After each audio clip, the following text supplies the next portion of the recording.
And first of all, I want to thank Al Amen, the best manager in the world.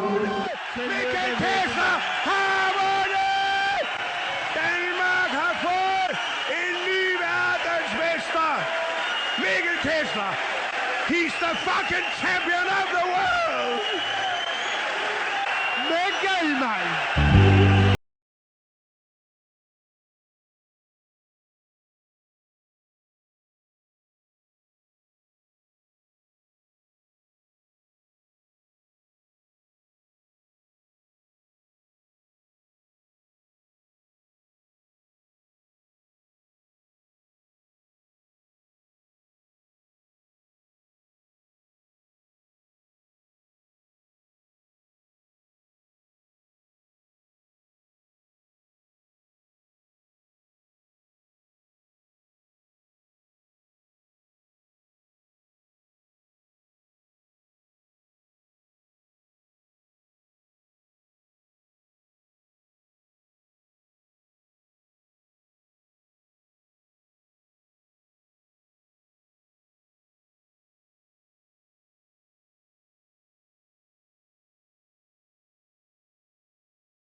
Good evening, ladies and gentlemen. This is Andy Patterson, hosting the 103rd edition of the Nuthouse Podcast, brought to you by BoxSlam.com. With me today, I've got Adam Smith, Alex Morris, Steve Wellens, and Kurt Ward. We'll hope to have Donny Baseball on in about 10 minutes. I think, guys, we've covered most of the Box Nation card last night, for what I can remember of it anyway. But we'll dive into the American card first from HBO. Terence Crawford. Well, workmanlike performance, very, very classy against Raimundo Beltran. Practically almost a shutout in all the scorecards. Alex not seen enough of this fight to comment on it. Well, to be honest, mate, see, when I was watching it was kind of like you were kind of watching the same thing. Beltran just he was trying to come forward all the time. I just felt that the way Crawford switched stance, he looks really good when he goes to southpaw as well. Kurt, mate, give me your thoughts on that fight. Do you think this guy moving up to 140 is just going to be the top man? Obviously, with Pacquiao moving down as well now, it's potentially a fight for the future. Yeah, well, he's very impressive. I mean, Beltran gave it his all, but he just wasn't good enough at the end of the day. It was one of those fights where, yeah, you might look at the scorecards, see it was a wide fight, but it was quite a fun fight because Beltran was having some success, especially with the right hand. But Crawford has shown, he can take a shot really well, and as you said, when he goes in the southpaw stance, a bit like Fury on Saturday, he actually looks better in my opinion, and the jab of his, he just couldn't miss with it, and he's so fast and accurate, and it was really stopping Beltran from doing much, to be honest, and he was just lunging in, trying to get the right hand in. But he seems to be able to do it all, to be honest. I think Kellerman said it best, this guy's a boxer who likes to fight, and you don't really see that in a lot of these boxer types. In the last round was a perfect example. He's got 11,000 tickets sold. He's won the fight. He could just, go on the move a bit, make sure he just doesn't take any stupid shots. And what does he do? He's, with a minute to go, he's going for the knockout, and against a guy who can punch himself, and he's letting himself be open to shots himself. And you can see why people are buying into his shows to go and watch him, because he's gonna give it, your entertainment. He's gonna give you your money's worth, because he's one of those fighters that when he gets hit by a hard shot, he's instantly straight away trying to get the hard shot back, to try and get the momentum back. And he came out of nowhere, to be honest. He stepped up to fight Brady's Prescott, and he obviously won that comfortably, but you weren't sure because Prescott obviously he's not up to much himself, but he's gone to Scotland. He's done it the right way. He hasn't made the champion go team. He's gone to Scotland. He won the title.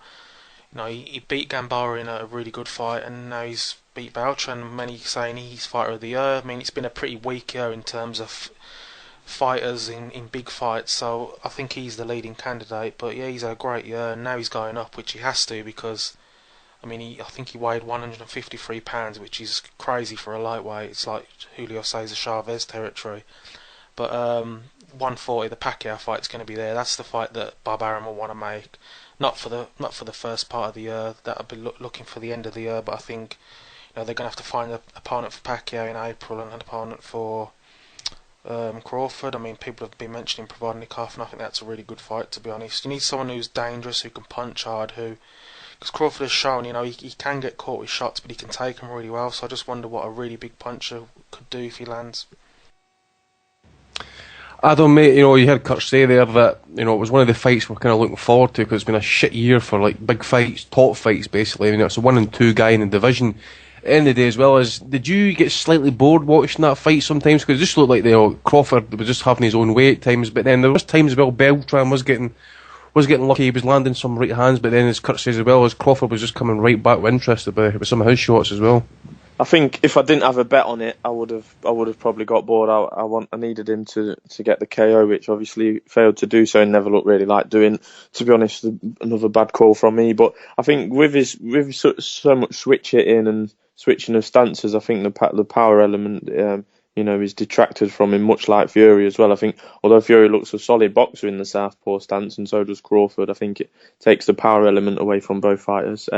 But yeah, I thought he was. I mean, you possibly could have got bored of it, but I think Kurt's covered it really well.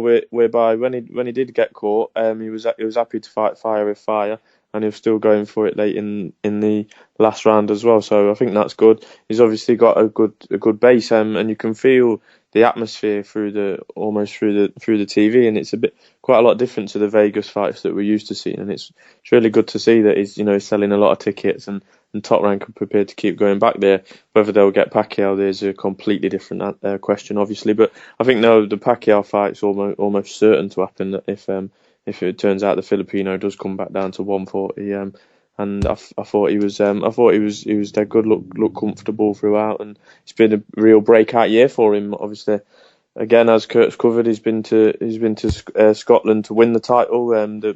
Possibly not many people in America would have known that. That's probably gone a little bit under the radar. Then he's dispatched of Gamboa, who was pretty much at the wrong weight, but still a decent name, undefeated, and then Beltran as well, who's definitely earned his stripes and earned a shot, and he's dealt with them all three different challengers in a good way, and on he goes, and he'll be popping up on pound for pound lists, if not already, but certainly whoever he fights next, if that's another win, he'll certainly be popping up on some pound for pound lists. He's definitely my fighter of the year. It's been a very poor year, but I don't see anybody. I mean, Kovalev, yeah, I was going to say Kovalev perhaps, but definitely those two are going to be in the top 3 anyway, guaranteed for fighter of the year. I don't know who else is going to make that up. He's done it fairly impressively as well. You guys have already said about his southpaw stance. He's very comfortable as a southpaw. You often have fighters say, "Oh, I can go southpaw," but in the reality, you watch them and they're never comfortable. They take a lot of shots. Going southpaw and being technically efficient as a southpaw are two different things. And Crawford can fight equally as comfortably as a southpaw as he can as an orthodox, maybe even better. So that just adds another string to his bow. It was Brady Prescott, I think, wasn't it, when he sort of stand out, his coming out type of fight. That was the first time I remember seeing him, and I thought that night he was quite cautious, and seemed to remember that the crowd was starting to boo a little bit, and I wasn't really that impressed with him. But I'm becoming a believer in Crawford again last night. Really impressed with him. I really like the look of him the more I see, and he seems to be buoyed on by this fantastic home crowd. They've got a nice little niche for him there, and the crowd seems to raise him to a different level. Like you said in the 12th round, instead of running around trying to outbox this guy, he was going toe-to-toe with Beltran, and the fight went exactly the way I thought it was. I thought it would be closely competitive, but Crawford would get a wide win, and I'm just really impressed with what I see, and I'm looking forward to him moving up and taking on the likes of Provodnikov. I suppose you've got Broner as well, even Matisse. I know the politics gets involved, but hypothetically there's a lot of good fights for him up at the weight above. Yeah, I mean, I remember just before, or when the Burns fight was getting muted, actually, I hadn't really seen much of Crawford. You know, basically everything I was basing him off was some of the comments when I spoke to the Yanks. You know, it was like the next version of Pernell Whitaker, which I've not really seen. You know, he's okay, maybe switch his stance and stuff, but he's not got the same. I don't think his defence is as tight as what Sweet Peas was, but still at the same time, I think he has got a good set of whiskers on him. You know, Beltran is tough as fuck. He's got that look of a killer about him, you know, like Los Mochis, fucking bad. He looks like bad something that Con Air dropped off, doesn't he? He does, aye. He looks like he belongs in that, what do you call it, Grand Theft Auto game or something. But yeah, I mean, as you say, Steve, I'm also looking forward to him moving up in weight as well, because I'm getting a wee bit more impressed with it each time I see him. I didn't think the crowd was as up for that fight last night. I think it was maybe more because Crawford was slightly more cautious than he was against Gamboa. Gamboa came out and actually tried to kind of take it to him for the first 4 rounds and then ended up getting dropped. But Crawford was 18 pounds over the lightweight limit apparently in the ring last night. He was 153 pounds in the ring. Yeah, and I think Beltran came in at 147 or something. It's a crazy amount of weight actually. Boiled, isn't it? That. Yeah, I remember actually when he weighed in against Gamboa, he did look like very, very gaunt at the weight actually at that time. So I mean, that's twice this year he's had to make 135, which is quite impressive when you think about it. You know, that's maybe 3-4 months in between fights, and he's had to kind of lose that weight again, pump it back up. Yeah, but I don't think we'll see him at lightweight anymore. I think he'll vacate the title, move up. That being the case, so who's his first fight going to be against? So obviously you've got the Pacquiao fight potentially. I don't see that one happening very soon. I think, from what I'm hearing, there's rumblings going on in the top echelons like HBO and Showtime. They're trying to get fighter A and fighter B in the ring. We'll wait and see what happens with that one. But potential fight for him coming back next year, guys. Who do you want to see him in with next? Would Rios and Alvarado be out of the question? I know they're coming off losses, but would they be out of the question? Is Alvarado no way Matty D just now getting high, you know? Alvarado's he's washed up now, isn't he? I think he's took too many beatings, to be honest. And I mean, Rios, can he make 140? I mean, you never know with him. I doubt it, to be honest. I don't know what's going on with Vodnikov. I know he fought a disgraceful fight in Russia, but I think that's a good fight for Crawford, because if he does get tagged by him, he could be in trouble, and I'd like to see how he reacts to that. I want to mention that Russian card a little bit later on. We've got Donnie on the call. Donnie, just before we move on, mate, give me your thoughts on Terence Crawford's victory last night. Very, very impressive. It's all been said already. I would just say that, I mean, I can't wait for that Pacquiao fight. I do think it's going to happen. I mean, the only thing that it will take a little bit of steam out of it if fighter A and fighter B fight first, and Crawford gets Pacquiao after that happens. If Crawford were the first one to deal Pacquiao a loss, I think he'd be one of the future big stars, like pay-per-view stars of the next decade of boxing. Interesting. Just moving down that card, Jason Velez managed a draw against Yevgeny Gradovic. Now, guys, I didn't really pay much attention to the fight. I was actually kind of doting about the house doing things at the time. But what I did see of it, it looked like a very, very tight fight. Obviously it came in at a draw, 114-114. But somebody go and educate me, or those that actually watched the fight in a wee bit more detail. 117-111 for Gradovic, whilst another judge had it 115-113 for Velez. Something odds about that, guys, is there? It was a difficult fight to score. I mean, I had the sound off. I wasn't paying a little bit of attention to it, but it looked like a decent fight. They were both of them were a little bit slow and standing on the inside and trying to have a go at each other, but they were relatively, fairly slow fighters with not a hard punch, and I can see how the judges would have had a bit of trouble. It was just one of those type of fights. I mean, maybe the draw was the fairest result. I wouldn't have liked to have been scoring it. Don't think any of you guys saw the fight, did you? If I remember, anyway, for what I remember seeing, it was a kind of mainly inside fight, was it, Steve? It was an inside fight. Velez came with a bit of a reputation, but I thought he was pretty slow. And Gradovic is one of these guys who he's going to be eventually just be used as cannon fodder for somebody, isn't he? Because he's just not quite good enough. I mean, he's a decent belt holder, but he's the type of guy who I think he's just going to take. His health might be in danger if he fights somebody decent, because he's the type of fellow who's going to take an honest beating, but without the power to hurt somebody, but maybe enough of a chin not to get knocked out. But at the moment, he's doing a pretty decent job with what he's got to offer. But in this particular fight, they were just standing in the trenches and having a go at each other, and it was good enough fight. I've seen worse, like I said earlier to Kurt. I saw worse a few hours earlier. He's fighting Lee Selby next, so.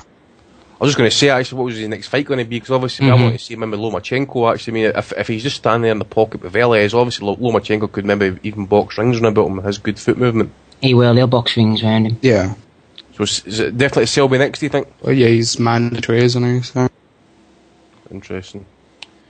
What do you want to do, guys? Do you want to discuss the undercard for Box Nation, or do you just want to jump back to Russia? Did anybody actually catch that Russian card? I'm not even bothered with it. I saw Rourke in the main event. Oh, well, we'll very briefly mention Mickey Rourke. I think... Is this serious, by the way, Mickey Rourke? Yeah. You not see the fight? Like, I saw you guys tweeting about it, but I just simply didn't believe it. I thought he was pissing about. 62-year-old, and he stopped the guy in the second round. The guy took a dive. He looked better than Freddie Flintoff, to be fair. He fucking cunt took a dive, right? He dropped him. Was it the first or second round, Alex? I can't remember. He dropped him with right hand, apparently to the body, but it bounced off the guy's hip, but didn't even land full force. And then he stopped him with a left hook to the body, which didn't even land. It was more like a kind of left hook behind the back, actually. The boy went down for a 10 count, got up and shook hands with him. I was like, you fucking diver. Apparently it was a bit of a fix. There was this article on... He was saying that this guy's like a professional loser. He trains in Mickey Rourke's gym and that, and he basically was getting paid money to go over there and make Mickey Rourke look good. Apparently this guy's usually a junior middleweight, and I think that fight was at cruiserweight against Rourke. So you could tell like the state of this guy on the scales. He's usually quite like... Pictures of him, he's like, quite, got abs and that. He's quite sort of tight muscled and stuff, but he was just a flabby mess against Rourke. I was going to say, I mean, he trains at the gym. He trains, like, another word for, like, just eating junk food, because the guy just looked like he didn't have a clue. I mean, when you're getting taunted on the ropes by a 62-year-old man, I mean, he's just... taking a heart attack. It was just... Well, the guy's record was 1-9, I think, or 1-8. Like, he's won one fight in his 9 fights, and he's just a mess. He was, people were arguing that he was just brought over there to make Rourke look good. But Rourke didn't even look good, so... But Rourke's already had about 7 fights, hasn't he? Didn't he fight in the 90s? 20 years ago, yeah. But he was even shit then. He was fucking even worse now. So, I mean, he was 40-year-old then, though, wasn't he? Well, I mean, people give Hopkins credit for fighting at 49. 62-year-old, he's looking alright to me. But Hopkins is fighting Kovalev, fuck. Okay, maybe Shumanov and Cloud and all the guys aren't like elite fighters, but at least they're like the top 10, top 15 in the world, But I think at that weight class. It's a bad example when you see all these, these heavyweights who turn up fat messes, and you got 62-year-old, from whatever means, he's turned up in great shape. It just shows that these younger guys. What about Rourke and Bellew on pay-per-view? I like that comment, by the way, Kurt. By whatever means is in good shape. What were you insinuating there? I don't know what you mean. It was an exhibition, so no testing was necessary. I wouldn't even trust the sneaky fucking Russians anyway. No, I wouldn't. Ruslan Provodnikov, also, I think it was a 5th, 6th round stoppage against a shot to shit Jose Luis Castillo. I mean, it was a temple shot that just kind of buckled him and pushed him back into the ropes. Mickey Rourke would have took more punch resistance, wouldn't he, to be honest? Oh, what? Pointless fight. Absolute pointless fight. So, this sort of thing. I mean, Provodnikov gets a lot of, credit from fans because he's a puncher and he's an exciting fighter.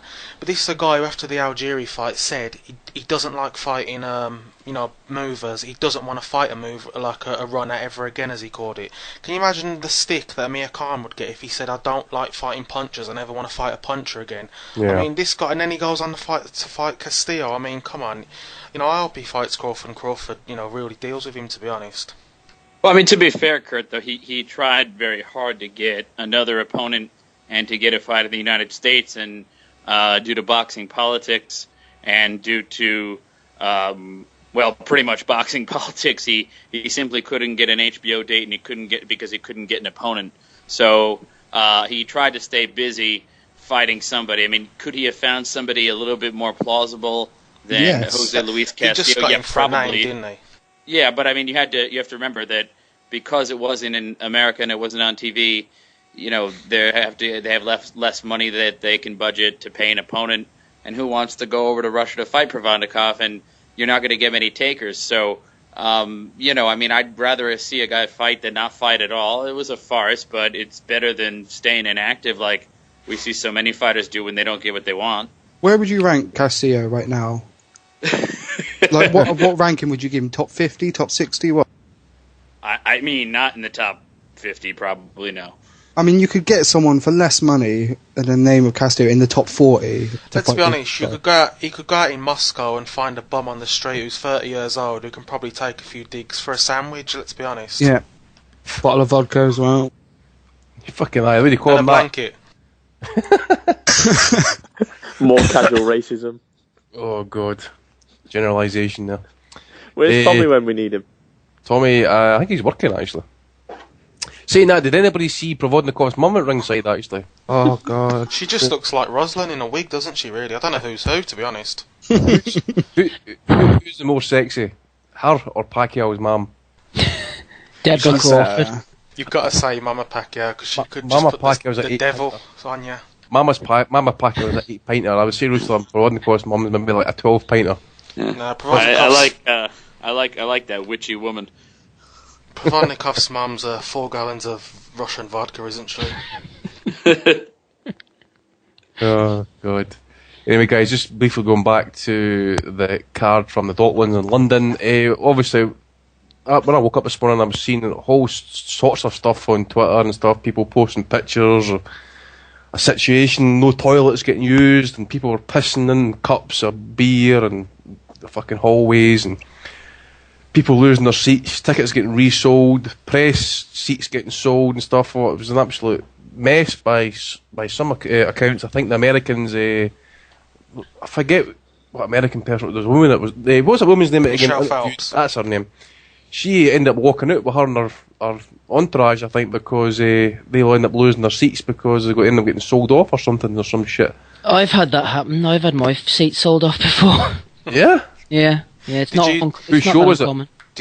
Did you retaliate by pissing in a cup in the corner, Steve? No, I sat and gumped away behind a frigging ring post, could hardly see anything. Whose show were you at? Like? Frampton, that was at Frampton Parody. So that was the Eddie Hearn show, wasn't it? No, Cyclone. It was a cycling, right? It's a shame, really, because it was obviously a decent card on paper, and he sold a hell of a lot of tickets to say he hasn't got the Sky bandwagon. You know, he's on his last legs, according to many accounts, Mr. Warren, and it's just a shame. He that he sold a can't. lot of tickets as well, apparently. It's just a shame he can't. The place only held 15,000, but he managed to sell 18,000 tickets. Yeah, exactly. Well, there's a picture, I think, of Ricky Boylan. He's got a set of tickets in his hands, a set of 6 tickets, but there's only like 3 of them, 3 seats. It'd be like section 1, block A, seat 92, and there's like 2 of the same ones. It's just a fucking joke. I wonder if those tickets were actually, you know, how you sometimes if the tickets have been stolen or anything like that, you phone up for a replacement. I wonder if that's been done here. God knows. I don't know what was covered last night, fellas, but why the hell was Mitchell Smith on at 9:20? Exactly. Well, listen, mate. I said that last night. Yeah, we said that. Let's just get into this. Actually, I mean, obviously we covered Fury, Chisora, and Saunders Eubank fight last night. You know, we did our show roughly about 1:30, I think, last night. I think it was. I mean, I didn't get to bed till 3 o'clock, right? What is the point of having the main event come on at almost midnight? In fact, I think it was midnight actually when the main event started. No, it was 20 to 1 it was. Yeah, 20 to 1, quarter to 1. Was it as late as that? Yeah. I mean, listen, as I said last night as well, if you go back to like the old days, STV, BBC, and that McClellan against Ben, that fight was on like 9 o'clock, 9:30 at night. Ben Eubank rematch, same time. There is no need to have a stacked card like this and have guys like Mitchell Smith filling in. I mean, that's the type of fight. I mean, Steve Collins Jr., I believe, he fought at 2 o'clock in the morning. That's an absolute joke. People are getting told in the tannoy the last train's in 5 minutes. How the fuck are you going to leave the XL and get to your train station in 5 minutes? The thing is, Eddie Chambers kicked off the card at like 3 o'clock in the afternoon. I mean, how many fighters was on it? Let's see, we've got 1, 2, 3, 4, 5, 6, 7. I mean, okay, Steve Collins didn't come on till the evening. I don't know what happened with Macaulay McGowan. So you talk Eddie Chambers, Georgie Keane, and probably that Romeo Romeo. They were probably on in the afternoon. No, yeah. Georgie Keane was on afterwards. Was he? Yeah, he was on at 3 in the morning, apparently. Fuck's sake. Was Patterson or Petit and all them boys, were they on? Yeah, I'm at Patterson. Early, yeah, they were on early. Yeah. It's just, you know, at 9:20 when you should be having, you know, ideally, I think the Eubank Saunders fight would have been good at that time. Yeah. Prime time. Yeah, That was the time it was meant to start, wasn't it? You've got Mitchell Smith going on, you know, in a boring fight for 10 rounds.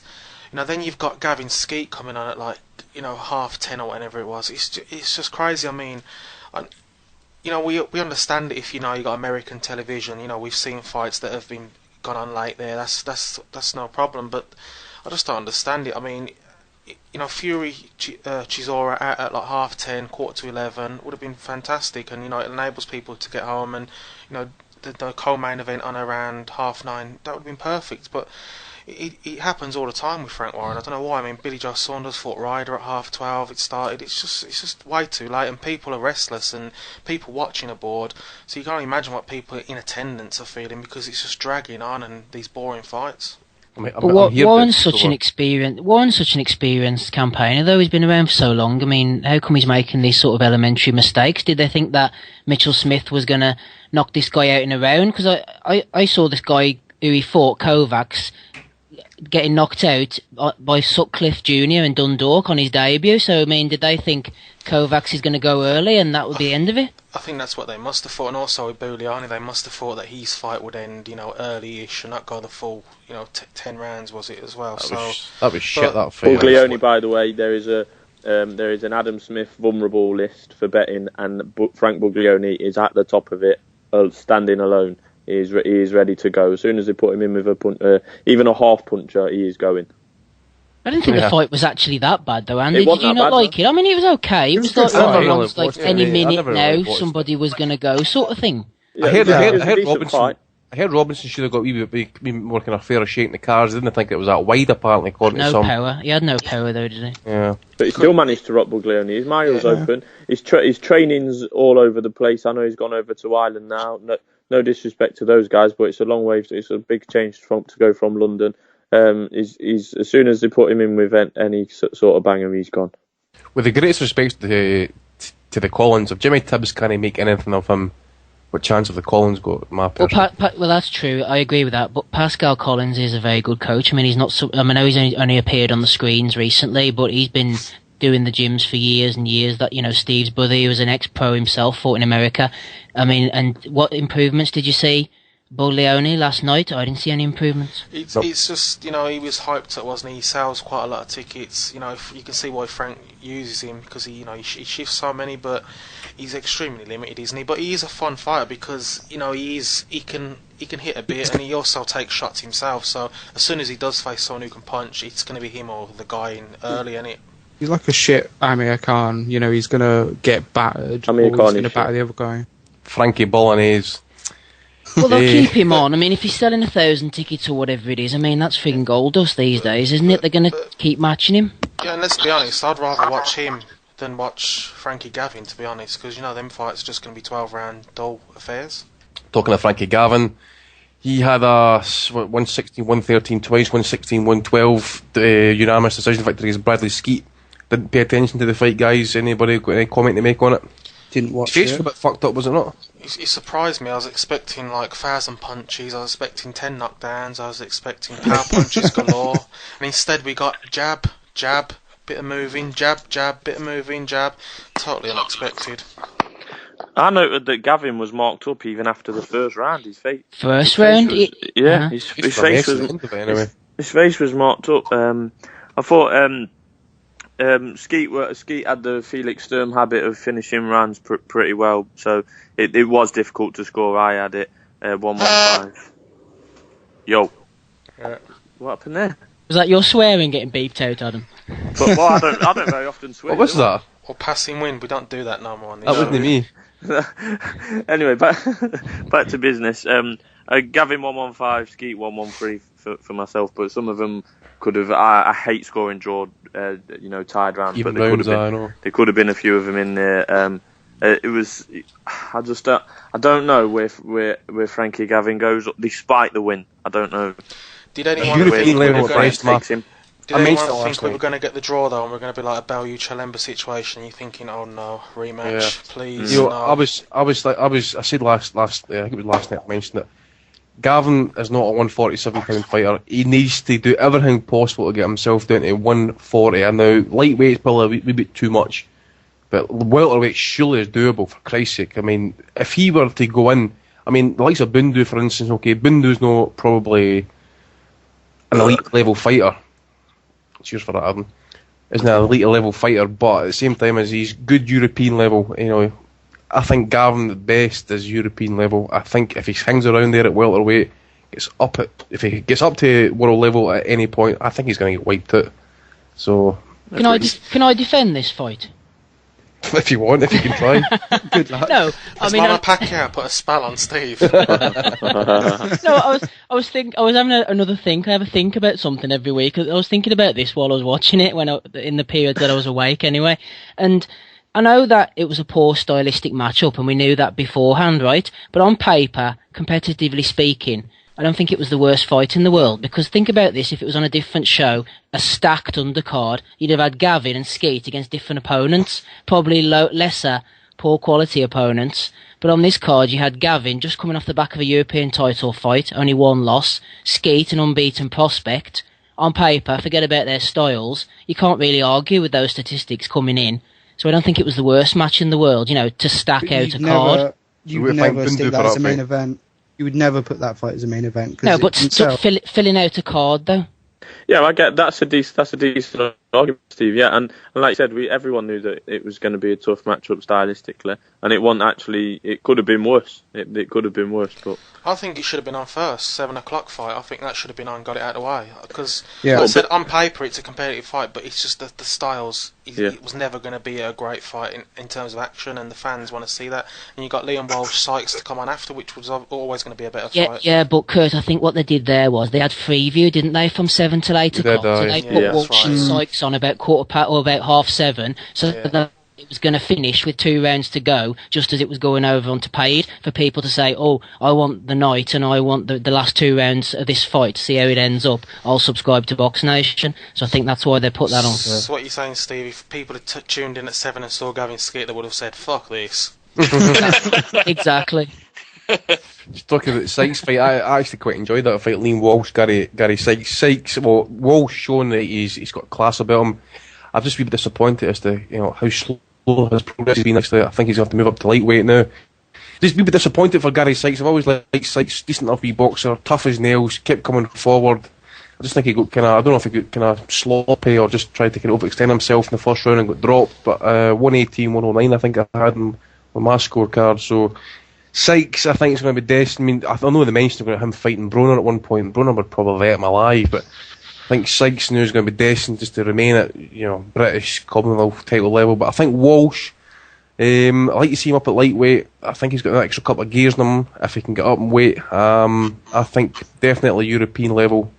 But we need to wait and see. He needs to be a wee bit more active, and hopefully he can get against some of the better operators, higher class opponents as well.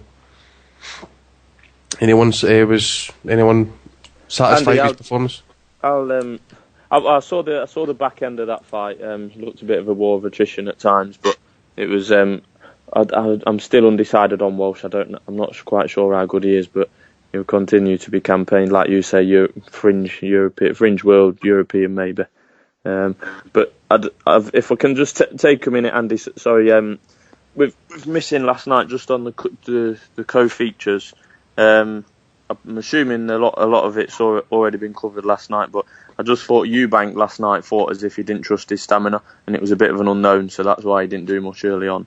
And then Billy Joe, took a lot of the early rounds. I think I gave Eubank 3 of the last 4 rounds, scored it. I actually had it a tie. I don't know whether you guys. How did you guys have it? Yeah, I could see the draw. I agree with you. I got it 115, 113. I could see the draw. I don't think that was outlandish at all. Yeah. 116, 112. I had it for Saunders. Yeah. Thank you, Steve. 112. I give Eubank the last 3 rounds, but there was significant money came for him yesterday. Eubank, he actually went off favourite. So this time last week Saunders was the slight favourite, but Eubank ended up going off as short as 8 to 11. There were some chunky bets coming through my employers on Saturday as well. A few £5,000 on Eubank that ultimately failed, but. I noted that he didn't even throw a jab until the 9th round, Eubank, and then he started going for the one punch, trying to throw the bombs. Obviously buzzed Saunders up a couple of times, but I think Saunders did well to, show his guts really and balls and got through it. We all obviously know where Saunders is going, but the only thing I can do the Chisora Fury fight in one sentence. Sure. If Tyson Fury cannot take, I know, and I can see the answer to it. He's been out the ring a while. He has to win he had to win last night with no messing about, obviously for his future career and earnings. But if Tyson Fury cannot risk going for the knockout against Chisora, I know he ultimately got it, but if he can't risk throwing power shots against Chisora, who can he do it against? It don't leave him in good stead going forward at world level, in my opinion. How would you see a fight going between, because this fight was supposed to happen last year, between Pulev and Tyson Fury? I think difficult question, but maybe Pulev would be too busy for Fury. I think a taller, busy fighter I think Fury needs to be, because the way that he thinks and can easily be thrown off a game plan, I think he needs to feel like he's fully in control. That is obviously not going to happen at the very top level against your Ukrainian mate, but even just below that level, he's not going to have it all his own way. He had it all his own way last night, and I just fear for him. I do like it. I do think his better boxing performances have come out of the southpaw stance, but it takes away massively from the power that he can offer. Being such a big lump at 6'9", obviously. However many stone he is carrying around, if he throws that right hand, it's going to bloody hurt.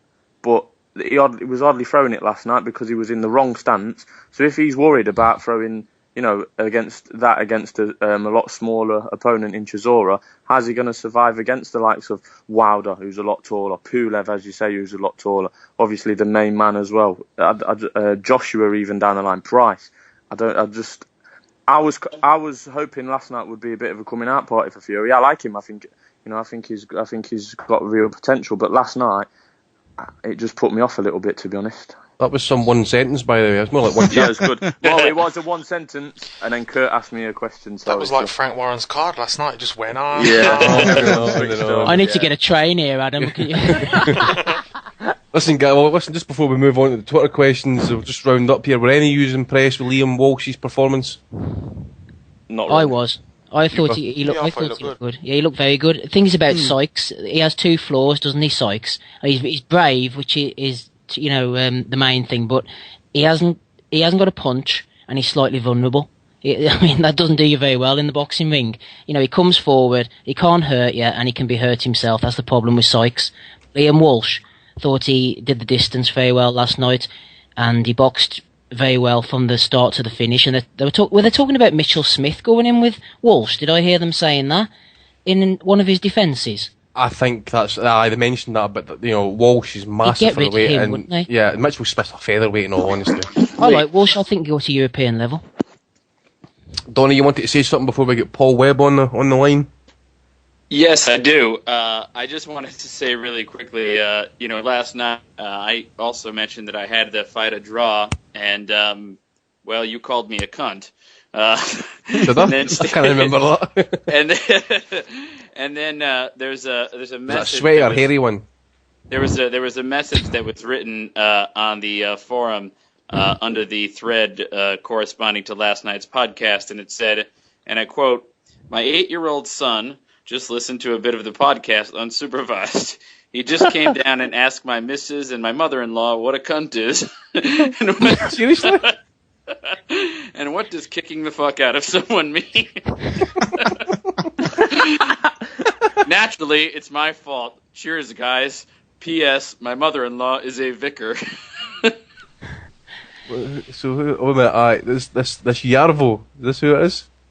That's got to be a wind up, eh? So Andy, why did Donny, and I'm assuming myself, get called that for scoring it a draw? I can't remember, mate. I was drunk. Well, Alex, Because it wasn't a draw. Why? Saunders easily beat him.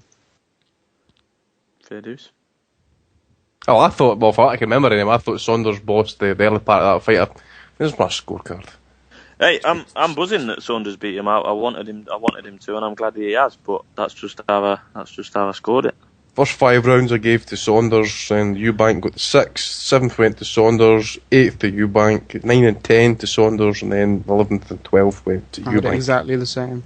116, 112 for Saunders. I thought it was pretty easy. I gave the 3rd round to Eubank.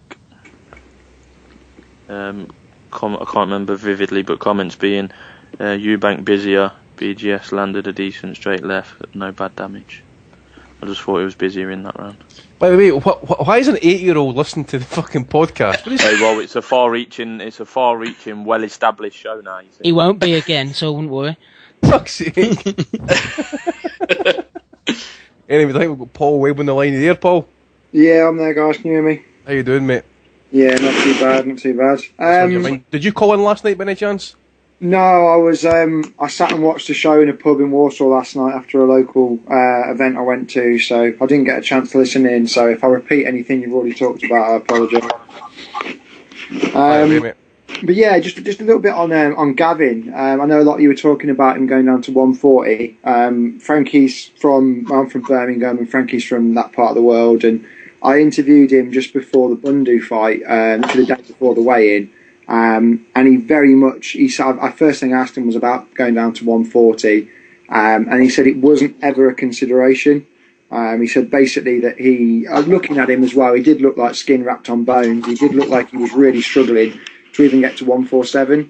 It may be a conditioning thing, it may be something he's not doing in the gym, but he will never step down to 140. It's something he's never going to consider. And I think the fight last night, he can be in exciting fights. I mean, the fight with Bundu was very good, but you've got to match him properly. Everyone knew from the minute that they announced him versus Ski, it was going to be a shocker. It was never going to be anything more than that. And I think he'll probably be a bit disappointed with it, and it would just made really shocking TV for 36 minutes. Mate, Paul, are you really disappointed with the way Frankie Gavin's pro career's panned out at this point? Yeah, I mean, again, from seeing him so much from years ago and when he turned over, out of the group of obviously he didn't make the Olympics from a weight problem, but out of that group of Billy Joe, De Gale, he had the most potential. The fact that he's not at world level now is frustrating. He should have been there 6-12 months ago, and the Bundu fight was his breakout fight, and it didn't quite happen. The risk with Frankie is it's the motivation side of it. I don't know where Warren goes with him now. Welterweight's an incredibly hard division to get a world title shot anyway. I don't see him putting the money up to get eliminators in for him. I think he's in a bit of a stuck position at the moment, and that's why people are now talking about, well, what about 140 or what about trying this? I don't think they know what to do with him. I think ideally they'd have preferred Skeet to win last night because he sold a few tickets. He actually had a fan base there, which is a bit of a difference for him. I think they have a bit more of a plan with Gavin. I'm not sure they know what they want to do. But like I saw a few people in the link talk about him going to Matchroom and things like that. It's something he won't. He's got his own reasons why, but he'll never move over to Matchroom. I don't think Eddie Hearn particularly wants him on the performances the performances, more the entertainment value of what he's been doing recently. It just hasn't been there. Yeah, I know, like Tommy, for instance, he's been really disappointed with the way Gavin's career's panned out. Were you equally disappointed about that main event as well last night, mate?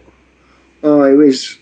I'm going to say, someone said, what was the best fight from last night? And I said, well, the main event at Walsall Town Hall, I think, to be fair, had more excitement in those 8 rounds than certainly. I mean, Fury Chisora, it was the Bellew Cleverly part 2 or part 3 in this case, wasn't it? You knew on the offset it was never going to be a thriller. Fury's southpaw style is very effective, but God, it's horrible to watch.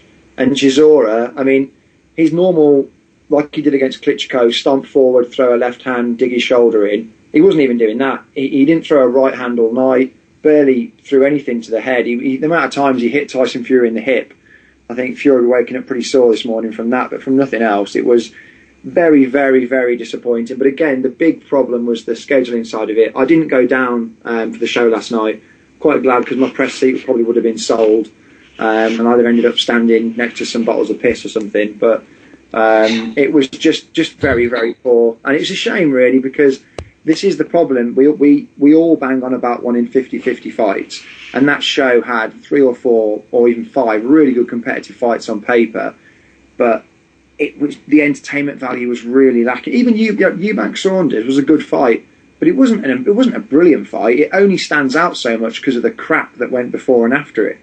It was good, it was competitive, but it's not in my top 10 fights of the year. It's not in my top 20, certainly. It was just a good competitive fight. I think the whole show promised a lot, and it just didn't quite grab it, especially after the crap from last week. It was but that's about all you can do, though, really. I mean, sometimes that happens. All you could do is match the best with the best that you could put together and hope for the best. And if it doesn't pan out, it's better than setting up a card full of mismatches and... at that point, it's like you're giving into it. You're just saying, well, we're almost guaranteeing it's going to be crap. But, once in a while, you fire a dud. But if you match the best with the best enough, more often than not, you get good fights. And you're certainly more likely to get it than you are when you put the card together like the way they did last week. Yeah, I think certainly from it's the entertainment value that's the difficult part, because people like us would really enjoy it and watching Sykes Walsh and those kind of fights. And I tend to get the feeling that, and looking at Twitter this morning, which the backlash from it is, a lot of people just weren't that entertained by the card. And it's such a shame, because the amount of effort, and I wouldn't even want to have a guess how much money it cost to put that show together in terms of the bill. It's probably not paid, don't worry. Steve. You got a chap at the door shortly, Steve. Somebody's lawyer will be coming to see you shortly. Not again. You sell the same ticket 4 times, I suppose. That does help pay towards the purses that they were never going to hand in. But none of the guys come cheap. Gavin and Skeet aren't cheap, and they're fighting 3-4 fights on the card. Like I said, it was good. It was just, I wanted better from it, especially, like I say, after the crap that Hearn put out last week. That show was awful. This was a real good chance for Frank to sort of grab a bit of momentum back for the end of the year. And I don't think, through no fault of his own in terms of the actual fights, it just didn't work. And like I say, it was a little bit disappointing for me. And that's the key there, though. It's no fault of Frank's. Frank put a decent looking card on. The difference was last week the card it didn't look decent, and that's how it proved to be. You beforehand, last week's card wasn't going to be any good. Exactly. I think Frank's just been a tad unlucky. We didn't. None of us could have really predicted the main event being that boring. Because we might have had to watch, but it really was boring. It was really torture to watch that fight, that main event. In all honesty, I always felt that Del Boy was better than that. Maybe he's shot. I really don't know what it is, but last night he just. If he knew he couldn't get past those levers of Fury, why didn't he just go for it? I think Don Charles was kind of what the fuck's wrong with you? Come on. It just makes it worse as well. When you're watching a fight that's not really doing much at 1 a.m. as opposed to like 10 p.m. After you're watching it for like 6 hours, it's like last week, to be honest, with Bao Cleverly. After 6 hours of boxing where they didn't really deliver, you get served up the main event, which is equally dire, and it's just not good for the sport, to be honest. Well, that was the basis I was defending the Gavin Skeet fight on. Even though it was a poorly matched, as in their style-wise, it wasn't a cynical mismatch. It wasn't going to be a one-round blowout. We all knew what was going to happen beforehand, as in, one guy's totally superior to the other, under the guise of it being a stacked card. That's what I'm trying to say. In theory, it wasn't that bad, filling out the card. Paul, Philly, you go, mate, anything else you want to add?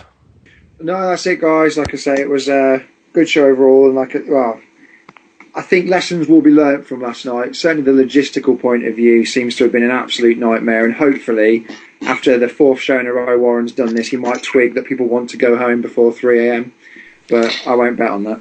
He's got a card coming up at the O2, he says, on February 28th, and he says that a lot of the guys who appeared on Saturday are going to be on that show, so I just wonder how much lessons have been learned. We'll soon find out. O2 is pretty bad for transport as well.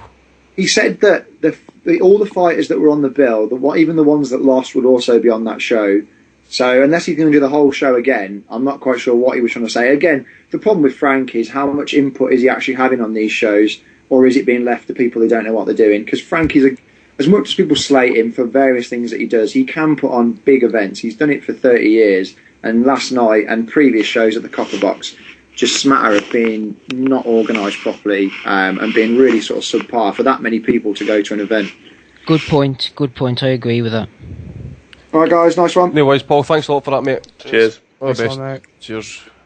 Just dive right into our Twitter questions now, lads. First one is to... Who shall I go to?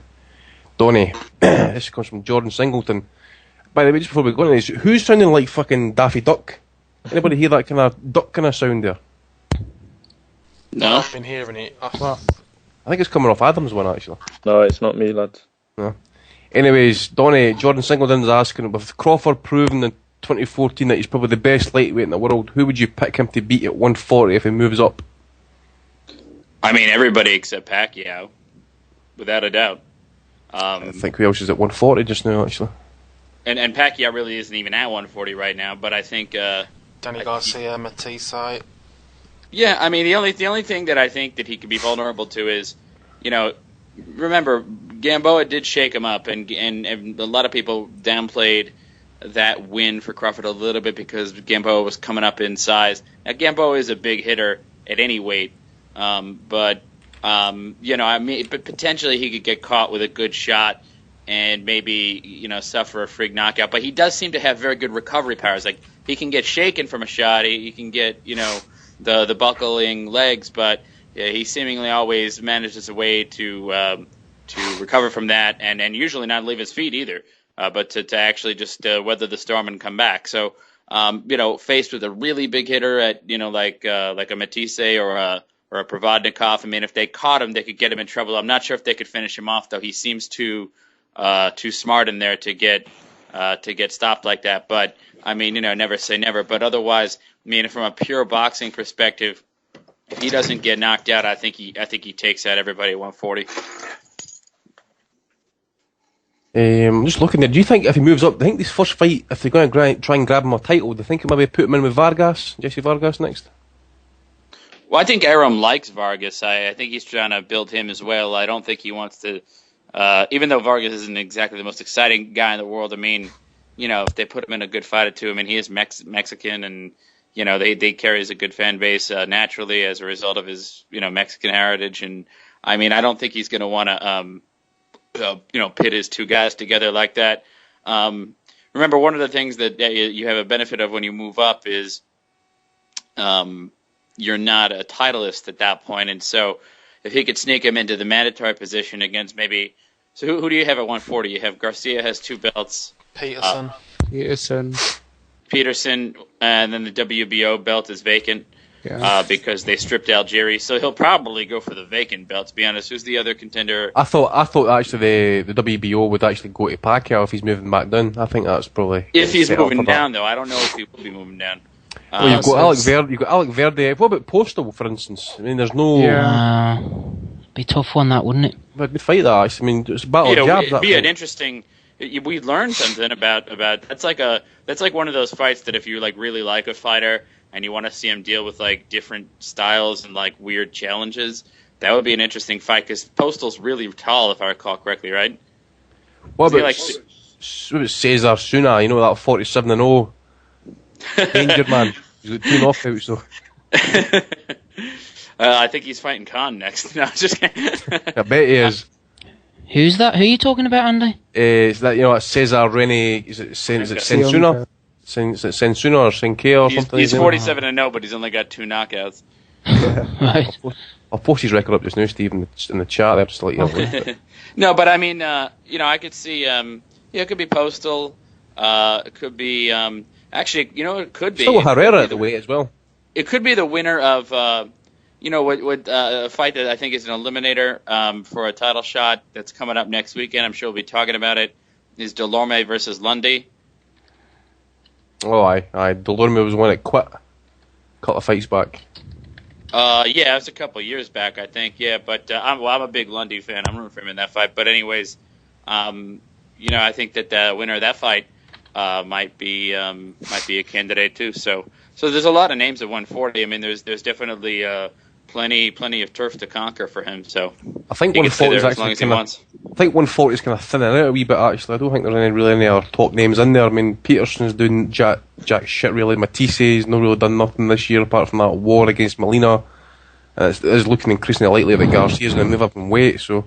There's good Yeah, but names, you still have Provandikov, you still have Algieri coming back down despite his dismantling at the hands of Pacquiao is still a good fighter at that weight. Crawford would destroy him. Pardon? Crawford would destroy Algieri.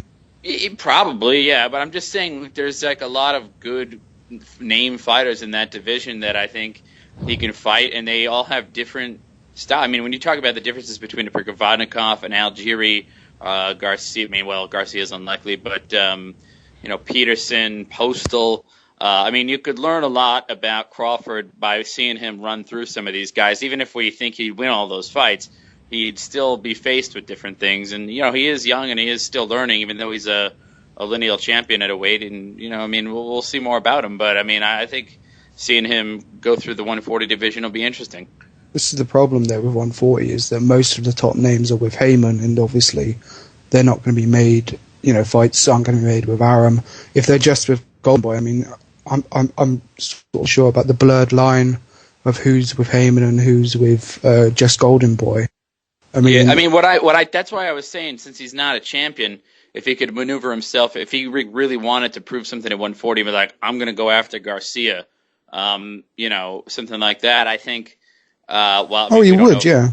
Yeah, we don't know how long Garcia's staying there, but let's just say he went and he fought somebody in the top 5 of the WBC rankings, right? And then he'd be the mandatory for Garcia pretty soon. You know what I mean? So there's ways you could position yourself, but then Garcia could always take off. But in other words, you can make some fights if you're targeting a fighter, a particular fighter. But Crawford doesn't have to target anybody at this point because he's already a draw and he's already a rising star, so he doesn't need Garcia to put him on the map. And Garcia's probably moving him up to 147 anyway. So thing is, how many 140 fighters need Crawford? It's the risk of them fighting. He's a good payday though. He sells tickets. He has the big promotional banking from Top Rank. HBO really likes him, and they're going to be putting him on a lot of money per fight. I guarantee it. His opponents are going to get paid, and fighting him is going to pay better money than it pays to fight a lot of other guys at 140. Rocco is asking, I'll just open up to everyone, would you rather watch a trilogy with Gavin and Skeet fights or listen to him talk for 3 hours? Listening to Rocco talk, he's not a pain for me to pleasure. No, yeah. Rocco on right now, actually. Where is he? To come on, but he's ducking. I don't know why. Or would I rather go full Kelly Maloney and chop off my dick? Oh, good. Just as long as we're discussing horrific alternatives, I just. Kurt, I've got a question in from Andrew Lee Evans. What fight are you lads most looking forward to in 2015? For me personally, it's Vlad against Tyson Fury. What about you? Well, if in an ideal world, I'd still like to see the Kovalev-Stevenson fight. I think that'd be a really good fight, and that would get a lot of buzz and get a lot of interest. But again, it's, as with boxing, is it going to happen? Probably not. There's just off the top of my head. That's the one fight really that I'd like to see probably, and the Klitschko Tyson Fury fight. But I think it would be really good. That would create a lot of interest and buzz in the heavyweight division as well, because obviously Fury can sell a fight really well. How about Bellew versus Huck? Yeah, that'd be a good one. For me, it would need to be Roman Gonzalez against Estrada rematch. Steve, how about you, mate? Stevenson Kovalev, I think that's a good one. Cotto Golovkin, I'd see that. Fighter A, Fighter B, are we allowed to mention that? I don't know. Get him off. Even through proxy. Come on, I didn't actually say it. If they mention the names, that's okay. Carnbrook. Yeah, I want to see that fight, yeah. See Quick Frampton as well. Yep. Yeah, that's another good fight. That's the other one. Adam, you got anything you want to weigh in, mate?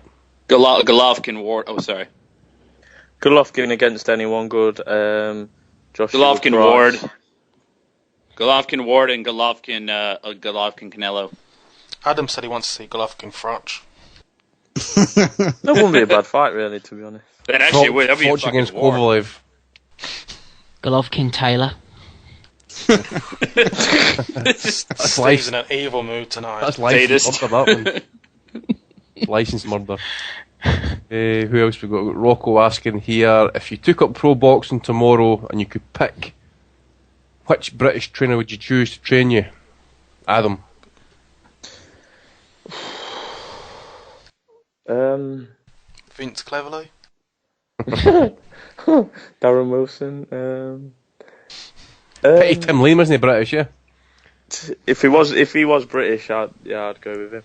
I don't know, because there's so many. I really like Peter Fury at the minute, but after last night, I've gone off him as well.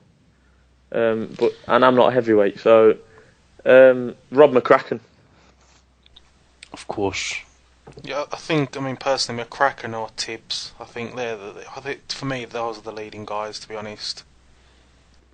I quite like Adam Booth. I know he's not popular in all quarters, but he seems to get a lot of respect from people within the fight game, and a lot of the times you hear his analysis on things, and he seems to have things spot on. He looks like he's got a good boxing brain, and he's a calm presence in the corner. And other than that, there was a trainer from I think he was Huddersfield or Leeds, Michael Marsden. I don't know if anybody remembers him.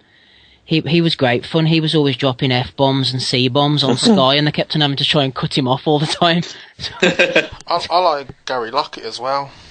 Well, I like Gary Lockett. I used to train under Billy Nelson. I remember Billy saying something in the corner. I forget what fight it was. Like maybe a John Simpson fight or something. And Billy just turned around and says there was like the 7th round or something. Billy just says, "Cement the cunt." It's basically. I think Sky had so apologies for the language. Did anybody notice last night on Box Nation that they were swearing in the corner and nothing was said? No adverts either. Exactly. Yeah, not in between rounds, there wasn't. That's what it should be. Rock, by God, Rocky, you're busy this week, mate. He's asking, is Billy Joe Saunders now the number 1 middleweight? Better than Murray Lee, presuming they both lose. Will he win a world title? I think he could be better than Murray and Lee. Depends how Murray and Lee do against, doing their world title shots, doesn't it? I think Murray's gone a long way to ruining his own career. That's my opinion. For me, it's all about levels right now. I mean, Murray lost a close fight with Sergio Martinez, and Billy Joe Saunders won a close fight with Chris Eubank Jr. I mean, Billy could beat him if they fought next year, but for me, no, he's not number 1 right now. But Chris Eubank Jr. could beat Golovkin right now, so... Yep. Next one comes from Boxing Truth. Jimmy Lennon or Michael Buffer? Steve, I'll go to you with that one, mate. Gotta be Jimmy Lennon, my thoughts on Buffer. Yeah. Mark Burdiss, man. I can't believe he got ditched last night. Where was Derek Chisora? That's what I'm saying, he must have been fuming. I reckon he was pissing in the cups in the corner through anger. He's probably drinking it, actually. I mean, honestly, I've mentioned it many times before, actually. Anybody wants please go back and listen to him announce Ricky Burns beating Roman Martinez by... Well, he said it in full stops. I'll just say this because Andy probably doesn't remember it, but he actually wished someone would put a shotgun to Burdis' head and pull the trigger, so I don't think he likes him. Did I say that last night? You did. You were very specific about the type of bullet as well that was going to do the job. I thought you weren't allowed on him when you pissed. I know, mate. What can I say? But the thing is, I was doing my best not to drink too much last night, and but the night the boxing dragged on and on and on. I was like, fuck it, I need to go and get the bottle out now. So I was running out of beer, so... Burdis is fucking poor though, he's terrible. I mean, how he keeps a job and doing that, I don't know. He's chronic. What about is he from Finland, the guy who's on some of the Matchroom shows? No, he's Danish. He did a Dublin one, didn't he, the other week? He's Danish. He was on the Sheila Bracco's card last night. He sounds like a robot that's been put underwater, doesn't he? Yeah. I like the Scottish guy. I forget his name just now. Actually, he did all the Commonwealth Games announcements. Craig Stephen. Yeah, that's the one. He's guy, really good. Yeah. I like him. He's really good. What we got here? What's next? Boxing Space. Did Billy Joe prove he was levels above, as a lot of people said prior to the fight, Alex? I wouldn't say levels, maybe a level above Eubank, but I think Eubank proved he he proved that he was a lot better than I thought he was. But then again, I really didn't hold him in high estimations at all. I think he's very tough, Eubank. I think he's very determined as well. I think he came in with some sort of game plan that didn't really work out due to a bit of a circus corner. So I think that he can definitely improve. He's still being very crude, but Billy Joe is above him for certain, at least as a boxer. Adam, are you fucking about with your mic, mate? I don't think so. Somebody's making noises with their mics and it's just fucking rustling back on the feed there, Jack Rathbourne's asking, this one's specifically for you, Donnie. What does Crawford have to do, if anything, to be a pay-per-view fighter? How big could the crowds be in Nebraska? That's a good question. I think obviously, like most pay-per-view stars of the last generation, he needs to basically fight an existing pay-per-view star and put on a star-making performance, like Mayweather did with De La Hoya, like Pacquiao did with De La Hoya and Cotto and that sort of thing. So yeah, that's obviously a big part of it. How big could the crowds get in Omaha? Well, I think when you're talking pay-per-view fights, you're talking big money. And normally you like to go to Las Vegas for those fights for two reasons. Number one, you get the site fees because the casinos can pay more money. And number two, there's no state taxes out there. Although actually Oklahoma may not have any either. I don't know about that. Nebraska may not have it either is what I was meant to say. But so usually though, when you're talking big pay-per-view fights, you're talking about Las Vegas. But how big could the crowds get in Omaha? That's a good question. I mean, they haven't sold the upper bowl of that CenturyLink Arena yet. Mostly because it's boxing, and I mean the view from those seats is pretty poor, to be honest. What I think that they should try to do though is that maybe if they could get a big opponent, couple it with a as you probably know, college football is a pretty big thing in the Midwestern United States. Do it on the eve of a big college football game in Omaha, Nebraska. Or better yet, actually, I think that since the University of Nebraska is in Lincoln, Nebraska, maybe do it on the eve of a big football game there, because those big football games, all the alumni come into town, the fans come into town, and you got about 70, 80,000 people in town with nothing to do until Saturday night or Saturday afternoon. So maybe it's Saturday night they go to the fight, or they can go to the fight Friday night, but they could do it that way.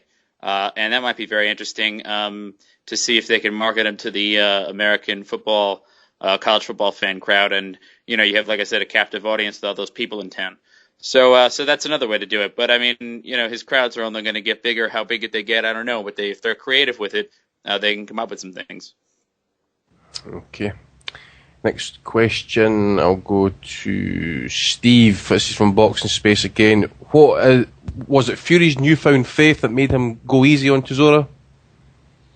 I'm not sure if it's newfound, is it? It seems to come and go. He was into it again on Saturday night, but I was quite impressed with Fury, actually. I thought he showed good movement, and his skills have clearly improved since he turned pro. I know it was a good while ago, but Peter Fury seems to have had a good influence in him, both mentally and physically as well. So I think he was enjoying himself in there.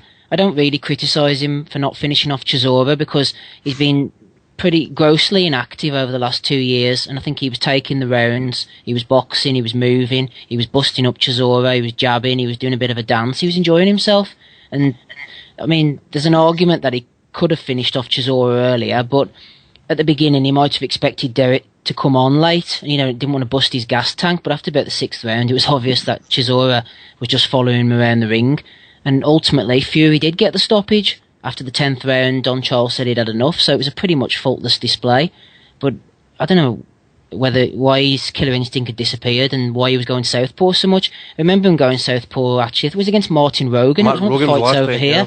Nobody expected him to come out, and he boxed the whole fight southpaw. I don't think he even went orthodox once, and he knocked out Rogan in 5 rounds, I think it was. He showed that he's got different things in his arsenal. He can box, he can move. But like I said before, over the 2 years, he's hardly had a fight, so he was just using the jab, using the range, and enjoying himself in there, and just enjoying being back in the ring. So I don't really blame him for not finishing the fight early. And he's going to be back on February 28th, I believe. Yeah. So I think that's good as well with the Klitschko fight, looking like it's going to be towards September next year. I think he's got to be active, get out in February and, maybe get out again before the Klitschko fight. I don't want him sitting on the sidelines. Obviously he's not going to be facing, killers or anything, but, you don't want him to drop down too much. You want him to stay against decent opposition, but obviously they're not going to risk him with someone too dangerous.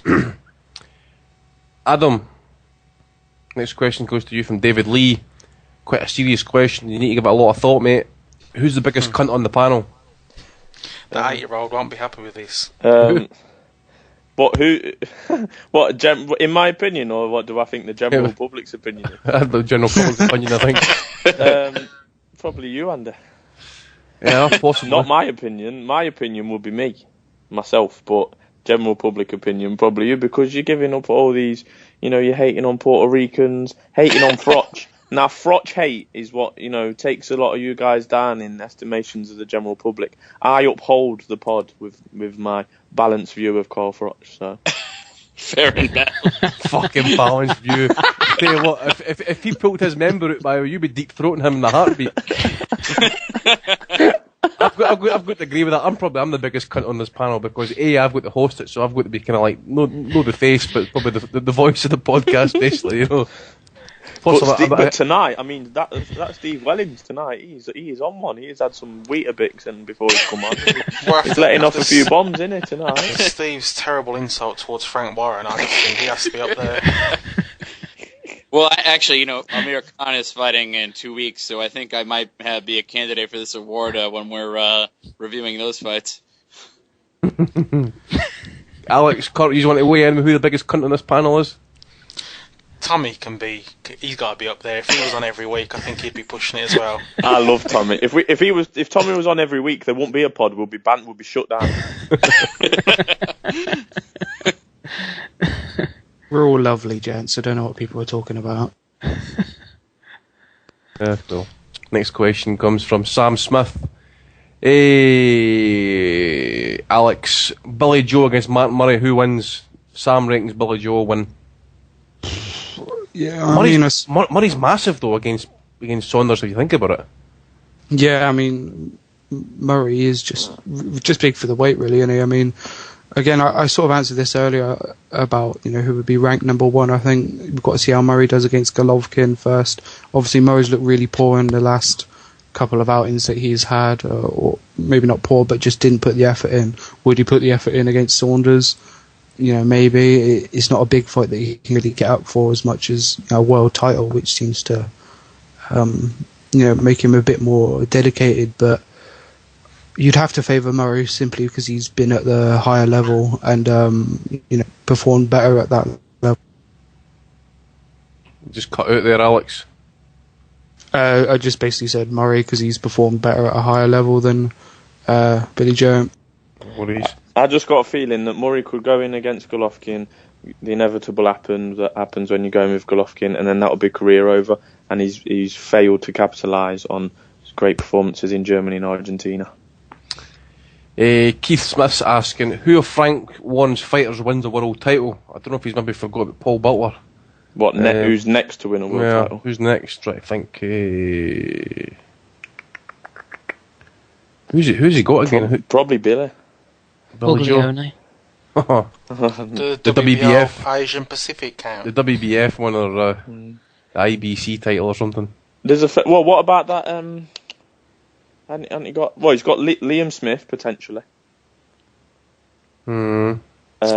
Potential, and he's got who's the Paul Butler? He's got Paul Butler as well again, so he can maybe win another. He hasn't got much. He hasn't got much in terms of world level, has he? Really, he's got guys who are coming up and prospects and stuff, and he has got some good ones. But in terms of any time soon, I mean, Saunders is the best bet. I mean, he's due to fight the Andy Lee Korobov winner. Whether he can win or not, I don't know. But who else? I mean, if Chisora had won, obviously he would be in there, but no one else. He's got. I know it's a bit far-fetched, but he's got Kevin Satchel that I like, and obviously down at the lower weights, you can get opportunities, but I don't know if he's quite good enough. Who were some of his best prospects that you think are good for the future? Butler, definitely. Would you still class Butler as a prospect after beating Stuart Hall?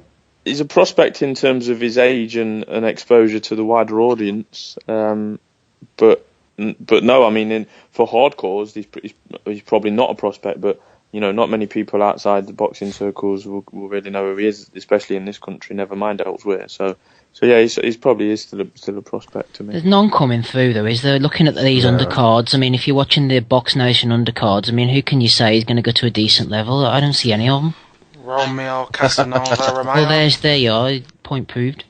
I want him to get Sparkoed. Honestly, I love it.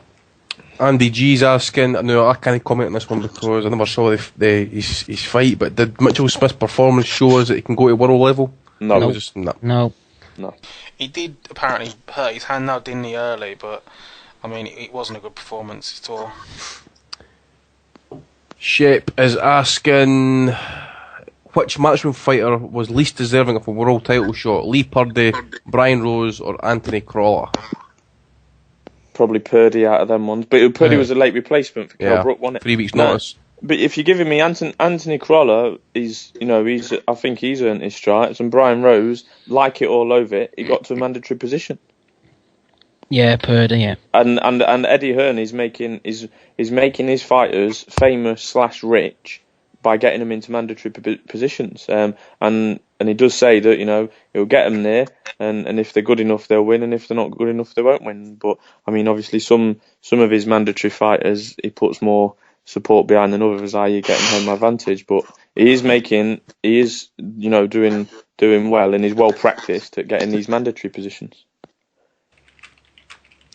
Next question. Lee Davis. Is Frankie Gavin on his way out of Frank Warren Promotions? He's matched horribly and looked disappointed to be fighting Skeet.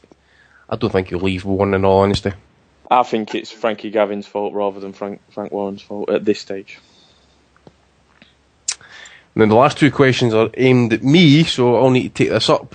Chad Hogan's asking, is Andy related to Michael Carroll, the Lotto Lout, or just a typical filthy Scotsman? Right, well, I don't know. Time to come on the pod. He's a ducker, isn't he? He's a perennial ducker. Get him on the here. biggest mouth on Twitter, and then he don't come on. I don't think Chad was really good at geography at high school, because where in Scotland is what do you call it, Norfolk? That's where Michael Carroll's from. He's actually English, so he's no relation to mine, mate. The only way connection he's going to have with me is he's a Rangers fan, right? That's the only way he's going to have a connection with me in any sort of way. I'm a typical filthy Scot. No, I have a shower in the morning, mate, so no.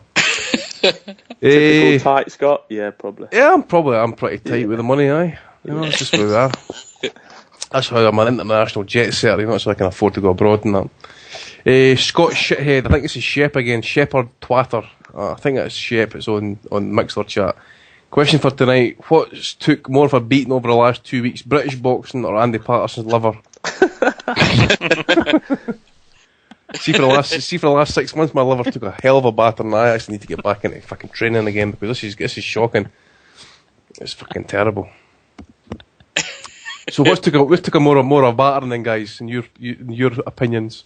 I think your liver, mate, to be honest. Yeah, I would say so. It's probably your liver, but you've got British boxing to blame, I reckon. The last 2 weeks. It's been brutal, eh? I mean, see this morning when I woke up, I was like, why did I do it? Why did I keep doing this shit? Why did I just keep watching shit after shit, I misheard the question. I thought he said Andy Patterson's lover.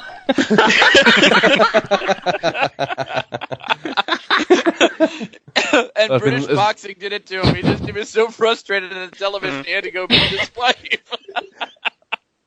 Fucking, I tell you what, I've been on that this week because the painters are in just now, so. Oh God. Well, she got turned down, didn't she, last week? About the matchroom card, so he turned her down last week. Yeah. Not done by the lass. Shocking. I think we've got a caller want to come on shortly. Kurt, is he there, mate? I think it's Henry's wanting on. Yeah, I'm just going to add him now. No worries. That was funny.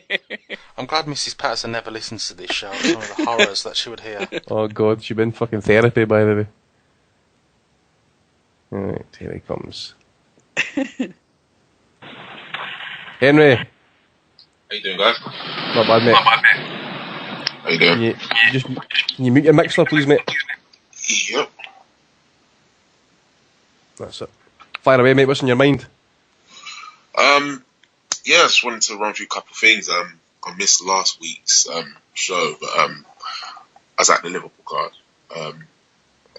We've got a little online publication as well, and one of our team members, during the Bellew Cleverly fight, he fell asleep. He sat in his chair, sleeping in a full packed Liverpool house. So that was fun. That just showed how shit the fight was. And then moving on to yesterday, fought Saunders Eubank. It was pretty entertaining. The buzz was good.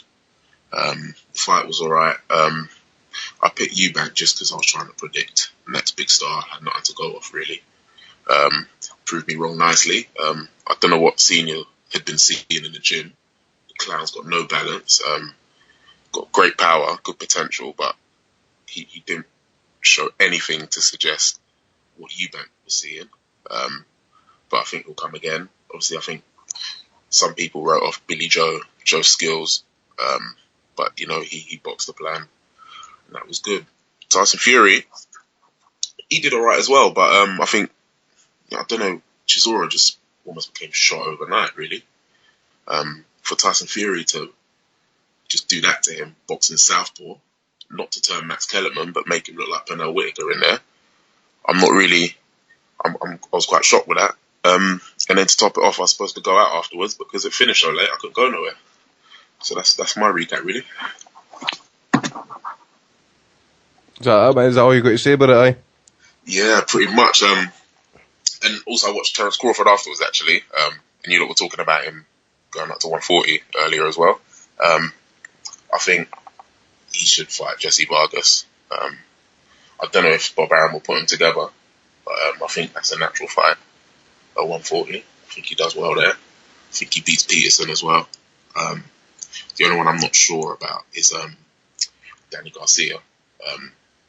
Cold War or not, I do think that Garcia will probably give him the biggest problems, but otherwise he'll probably walk through everyone else as well, I reckon. Yeah, I think so. I think the kid's a real deal, mate. Yeah, definitely. But yeah, that's all from me, guys. Wanted to chime in and keep up good work as always, man. No worries, mate. Cheers for that, Henry, mate. Yeah. Cheers, mate. Cheers, mate. And we've got the Asif coming on shortly as well. Kurt, you going to add him now, mate?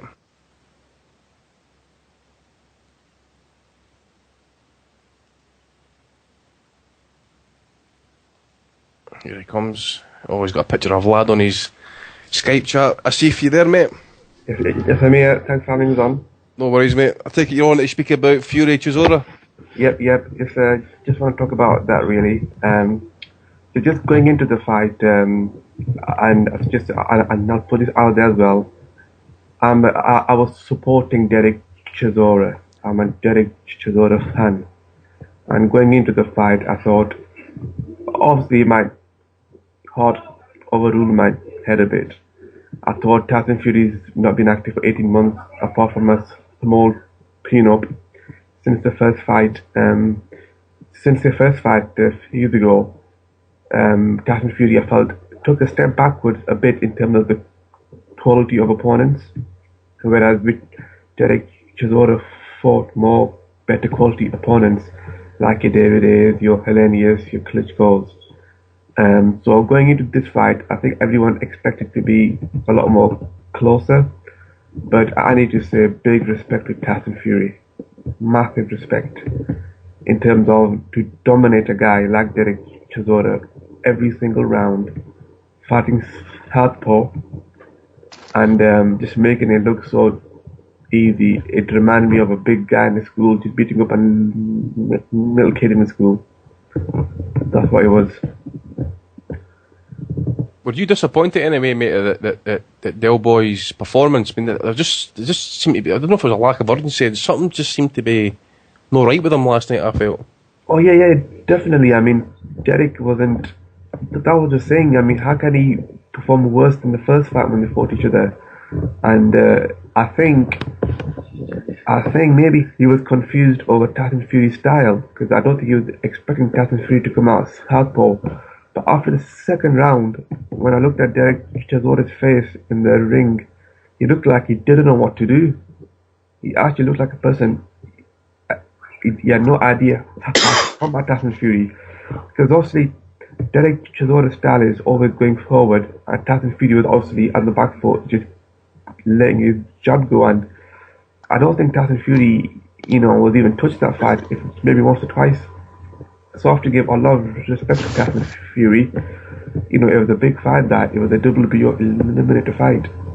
And for him to make it look so simple, I give him respect. And I know he's looking to go out again on February 20th, or in the end of February. I think he mentioned a top 15 opponent, which is, we'll have to wait and see who he fights. Bearing in mind, he's got them mandatory now, so he might not want to take too big of a risk. But one thing about Tyson Fury, even before the fight, I was speaking to one of my friends. I thought, he's a man. He's so confident. He's so confident in his own ability. And often people, and me too, just think, yeah, he's just naive. He's just being a bit of a git. But he's super confident. And there's two types of confidence. There's Chris Eubank. There's people who are confident, but then deep inside they're not confident. Is he confident in his chin though? That's a very good question. Because I think Southpaw makes him less vulnerable to be hit. So if he's doing that against Derek Chisora, it's like the question I asked earlier. If he's doing it against Derek Chisora, how's he going to fare against punchers, bigger blokes like Pulev?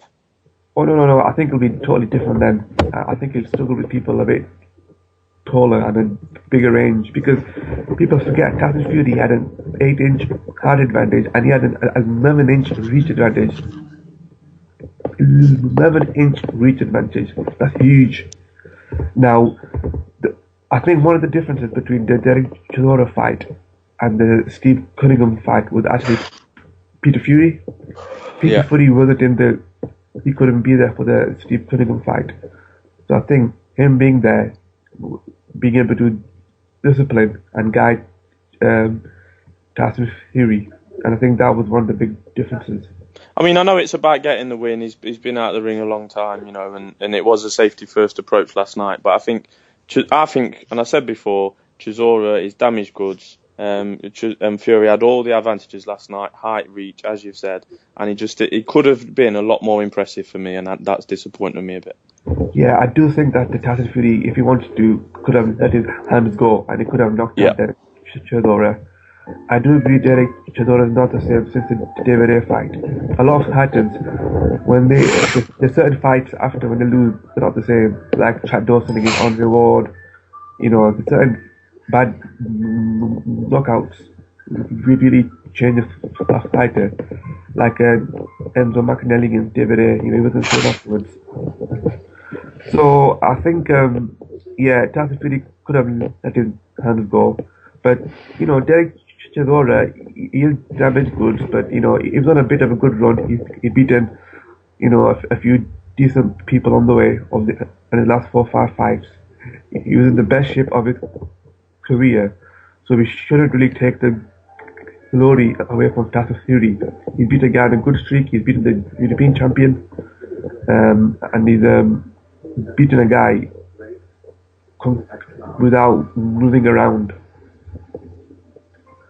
And I know that's about it really. That's all I really can say. I think I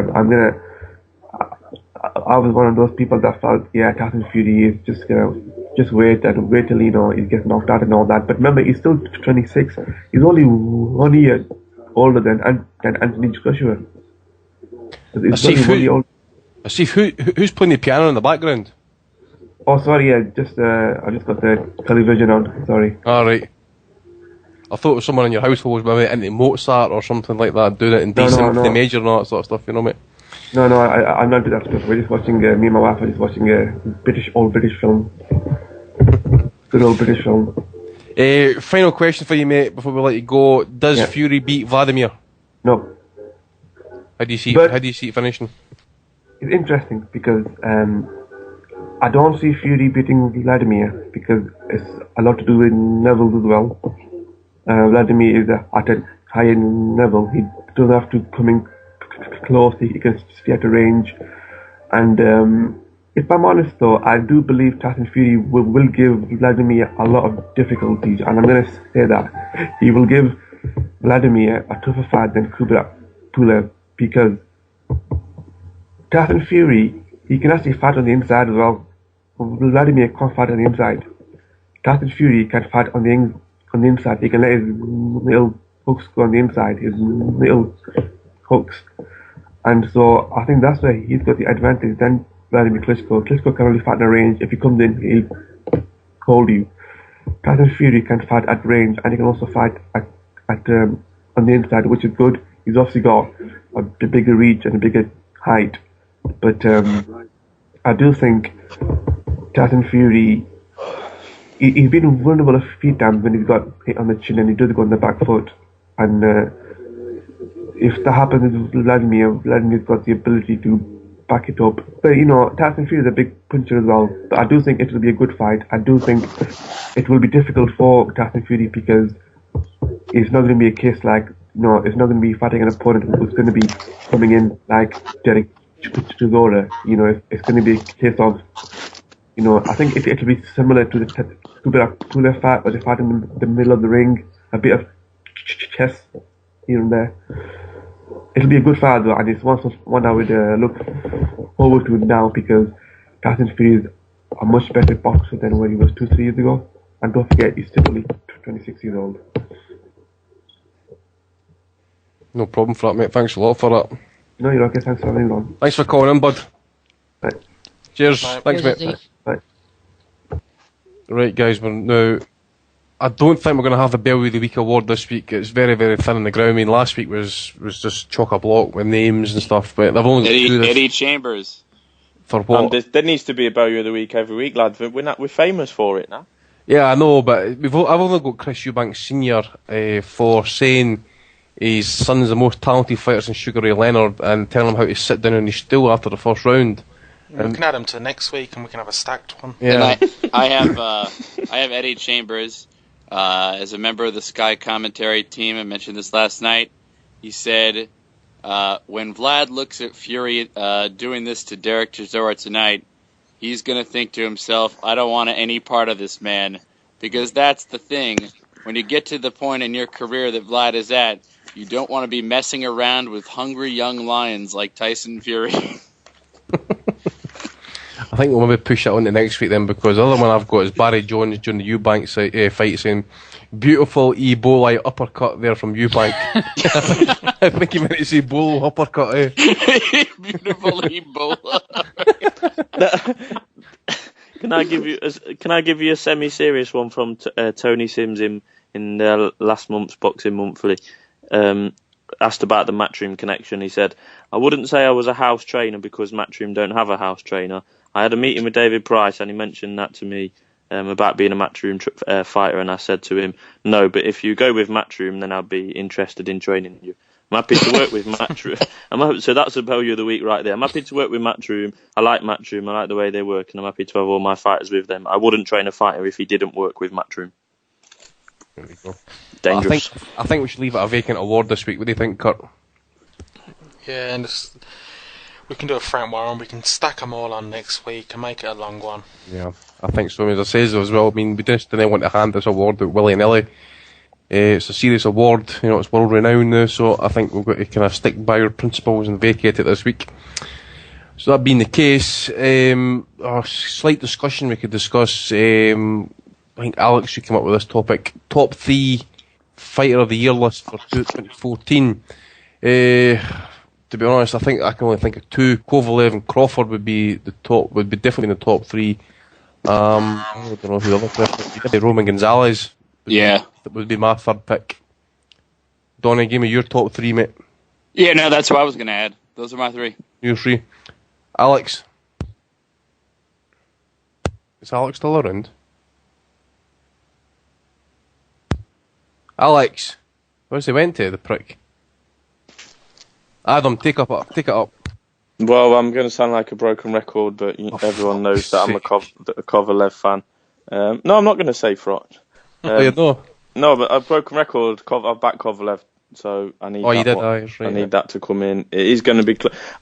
It does sound. This is going to sound ridiculous, but I think last year's run for Kovalev, that was his breakout year.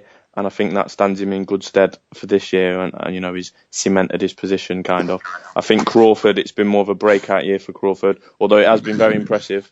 It's been a breakout year rather than an established, you know, one of the top kids. So I am really fingers crossed it's going to be Kovalev. When does the actual Ring magazine one usually get announced?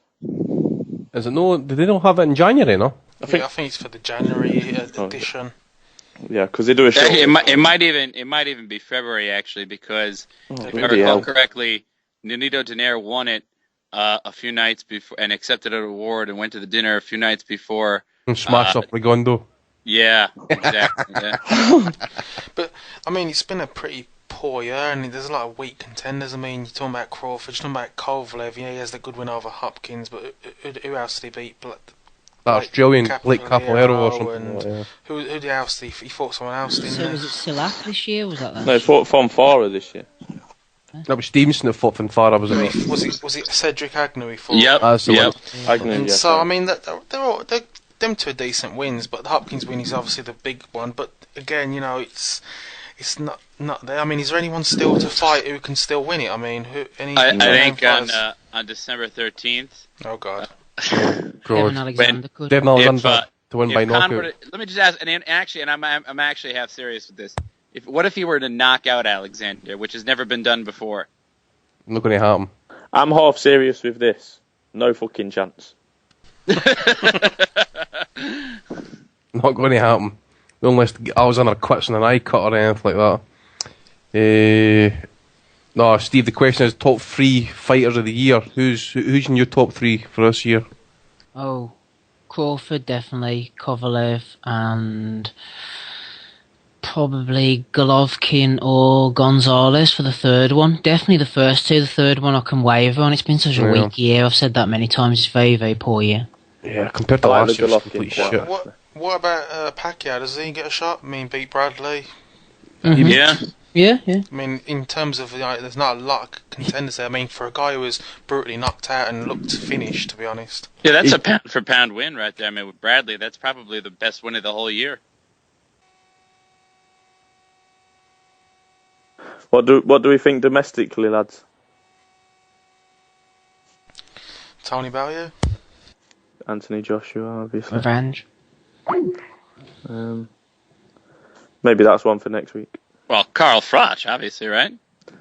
I mean, well, I'm glad you said that, Donny, because when I say it, I just get battered down, you know. So I'm glad that you are sticking together tonight. Yeah, no, I mean, the George Groves win was a great win, and yeah, I mean, that he has to be, I think. Yep. I put down Frampton, I think, for me. He won a WBC Eliminator against Cazares by knockout and then won the world title, so I'm sort of happy enough. Apparently, I actually think if Khan wins next week or 2 weeks from now, though, he would probably be UK Fighter of the Year. Yes, if Khan looks impressive as well, I mean, if he really dominates and if he stopped Alexander, I think that's a big statement, to be honest. And I know he gets a lot of hate, but I think that'd be a good win because many are predicting that Alexander will be a tough fight for him. Also, Kell Brooks win over Porter was pretty solid, but he just doesn't have anything else. He just has that one fight. Here, lads, at this time, I'm just going to say Andy Patterson's disappeared, so we're going to talk about Mayweather-Pacquiao for the next 10 minutes. Yes! Who wants to weigh in first? I think it'll get made. Do you actually, Don? Pardon? Is that serious? Is that the sands what are coming out from over in America? I mean, it just seems like I think that the thing that tipped the potential for me was that when Mayweather allowed, or I mean, because I'm presuming he allowed Jim Gray to question Mayweather about it in his after the second fight with Maidana. He said, "Are you finally going to fight Pacquiao?" Whereas in the past he had kind of barred Showtime from asking those questions. So the fact that either Jim Gray took the initiative or that Mayweather said that question was okay, I think he is exploring that now. Because now there's no more money to make now. I mean, there's only 2 fights left. You presume that there's the fight, and then if the fight's close, then there's a rematch of the fight. And I mean, you can't cash out bigger than that. Fucking internet's been acting up this week. Oh yeah. Well, welcome back, Andy. We're just keeping it going till you come back, mate. Carry on. I didn't know, where were we? Just a few bits and pieces, nothing much. You'll have to listen to the mix to the thing on the replay again to find out where we were. I thought Tony Bowie would had your internet taken off. No, we have problems with this fucking thing all week. He just seems to be kind of getting packet losses. Virgin Media has been a complete cunt just now. Do you say you're having problems with your pecker all week? Aye, I wish. Where were we at anyway? We're just finished. Yeah, just finishing up. About to go up into the previews for next week. Nothing major. Well, I think Daniel. There's Gill, nothing on next week. Daniel Gill fights that Jared Fletcher on Wednesday, I think. You've got a card for Germany. Jürgen Bremer fights Pete Paul. David Price, he's fighting that guy Zarata. Is it Zarata? I've seen that guy fight before somewhere. That fight's off, isn't it now? Price's fight. Sam there. Yeah, he's got a hand injury. Oh, one thing we didn't hear from Andy on was who is his pick for UK Fighter of the Year? My UK Fighter of the Year. And if Khan wins against Alexander, would it be Amir Khan? I tell you should maybe ask me this when we do the end of the year preview show, actually. Fair enough. I think that's probably the best thing to do for that one. But I think I think the only decent enough fight on next week is going to be the fight between David Lemieux and Gabe Rosado, sorry. Should be a decent fight. That's certainly the closest in terms of betting. What are we getting for a knockout in that one? They're very doubtful that them prices will be available. Lemieux's 8 to 15 for the win, and Rosado is 15 to 8 for the win. But there's no betting on the method of victory. The thing with that fight is, though, I mean, Lemieux's a big puncher, but if he doesn't get the guy out of there, he has shown that he hasn't really got a plan B and he can really gas quickly. I mean, he showed that in his 2 losses, to be honest. Rosado looks a tough guy. I mean, he saw what he took against Golovkin, so that's a really tough fight to pick, I think. Just having a look through the list, see what else is on next week. And there's nothing much. I think Joe Parker's back in action in New Zealand, the heavyweight. Delorme Lunde is a good fight right underneath the Lemieux Rosado fight. Afolabe as well. Is that off? Yeah, Hernandez is injured. Oh, sorry. There's a card in Australia as well, isn't there? I saw somewhere. I've disappeared now off the schedules. Daniel Gale against Fletcher. somebody. Oh, it's Fletcher, yeah. Oh, it's not that good, is it, now that I think about it? Forget about that. Can you imagine Gil actually going distance with him actually afterward? I'm getting smashed up by Danny Jacobs. Who else? Saunders stopped him in 2 rounds as well, didn't he? Mm-hmm.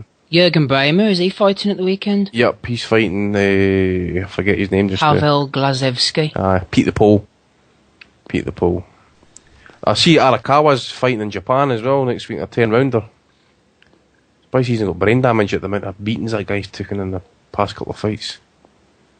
But guys, nothing really much to discuss for next week. That being the case, I think we'll need to look at some topics for discussion for next Sunday, I think, because I think we're getting to that point now where we're running down.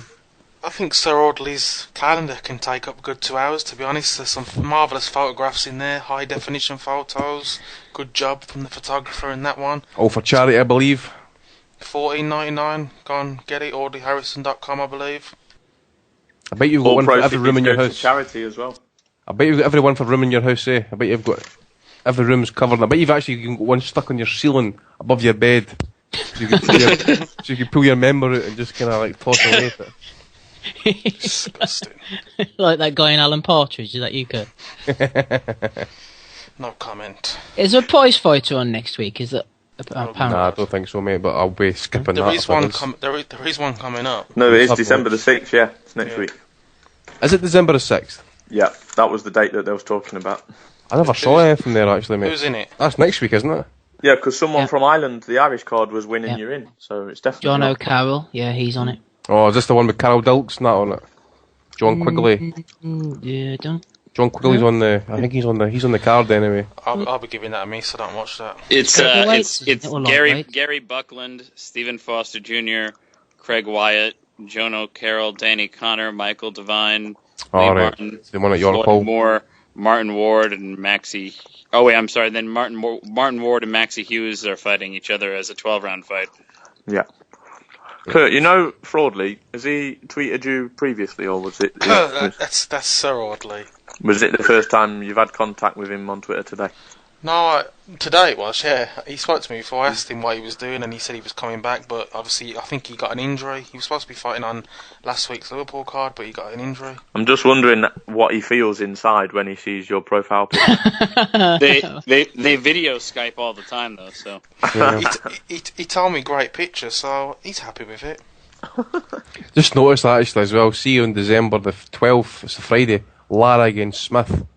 That's going to break all records, that fight, isn't it? That's fireworks right there. Oh, what, man? Fight of the year candidate. Gavin and Skeet rematch on the undercard. That's going to be matchsticks in the eyeballs, isn't it, to keep them open? I was going to bang him out. Need to take some amphetamines just to stay awake. If Lara steps on the gas, I mean, he could get rid of him, but it's just whether he will. He could just outbox him for 12 rounds, couldn't he, or whatever it is. Mm-hmm. So, guys, nothing else really to discuss, so I think we'll just end it at that. I'd like to thank you all for being on. I'd like to thank the Twitter questions, all the people who passed on Twitter questions, etc. All the callers. I'd like to thank Adam Smith, Alex Morris, Donny Baseball, Steve Wellens, Kurt Ward, and I've been your host, Andy Patterson, and we'll see you next Sunday. All the best. Call Froch, top £10 for pound.